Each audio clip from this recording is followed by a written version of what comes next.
Hey, welcome to session 12 of Glitchy People Change the World. Today, module 10, we're talking about overcoming the resistance. In the breast of one who wishes to do something new, the forces of habit raise up and bear witness against the embryonic project. That's a quote from our friend Joseph Schumpeter, who we spoke about earlier as the person who introduced the world to the idea of innovation, brilliant economist.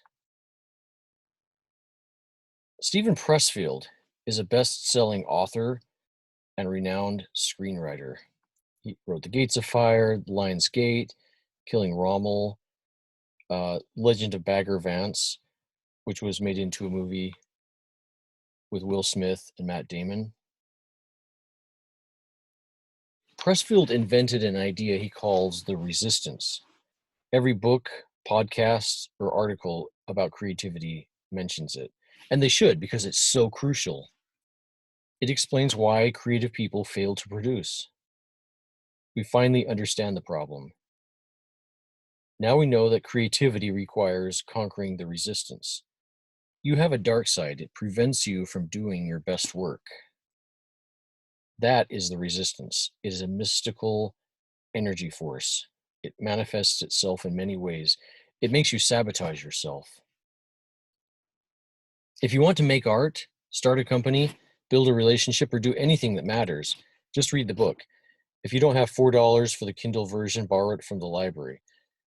The War of Art is a short, easy read, but it changes lives. When I was 8 years old, I decided to become a fiction writer when I grow up. I folded and stapled paper to make tiny books. The stapler's length determined the paper size and the number of pages. Caring adults were horrified. Writers don't make money. Your children will starve. So I went to business school and earned an MBA. MBAs can buy Nike shoes so their children aren't bullied at school. I did that for many years. The resistance ruled over me. Caring adults who discouraged me from writing were part of the resistance. My education was the resistance. Every time I tried to write, I thought, but I have a mortgage to pay. On some days now, the resistance still wins, but now I'm a creator. I finish most of my creative projects. The resistance can be a fear. Pressfield said, "Are you paralyzed with fear? That's a good sign. Fear is good. Like self-doubt, fear is an indicator. Fear tells us what we have to do. The more scared we are of a work or calling, the more sure we can be that we have to do it. Fear repels creativity. But good news, creativity repels fear. Making a move forward causes the fear to recoil.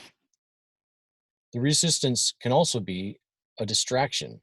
What are your distractions? Your spouse's disapproval, refrigerator browsing, Facebook. So you come up with a strategy. I'm going to build a social media following to sell my art. 4 hours later, this cat video is hilarious. I lack the basic skill. Just one more drink. I need a break to refresh and work hard again. I'm not feeling inspired, so I'll try another project. Socializing every day is important for network building. A camping trip might inspire ideas.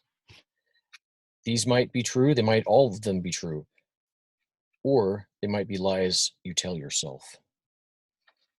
If you fail, maybe your hard work will be wasted. Are you afraid of failing? Are you afraid of succeeding? If you succeed, maybe you'll become a greedy person. Are you afraid of people judging you? Are you afraid of discovering you're not as smart as you thought? These are the types of fears that act as the resistance. But resistance is about more than fears and distractions. You must be vigilant about what stops you from doing your creative work. Also, don't stop working on your project because you're experiencing a dry spell. You must push through dry spells to work through times you don't feel creative.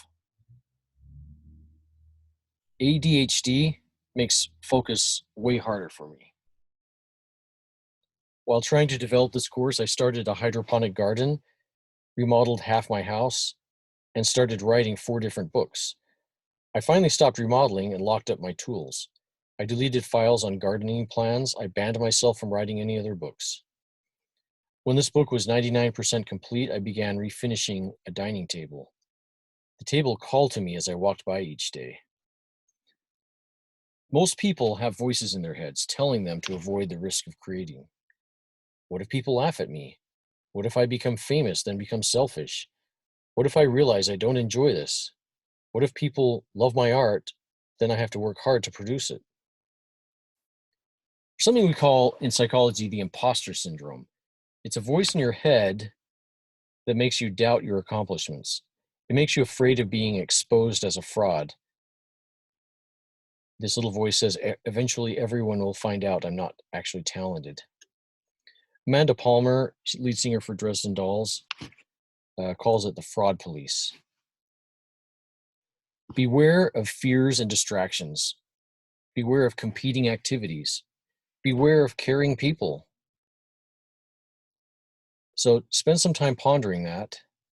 What is the force that acts as the resistance for you? And meet me back here tomorrow for the next module.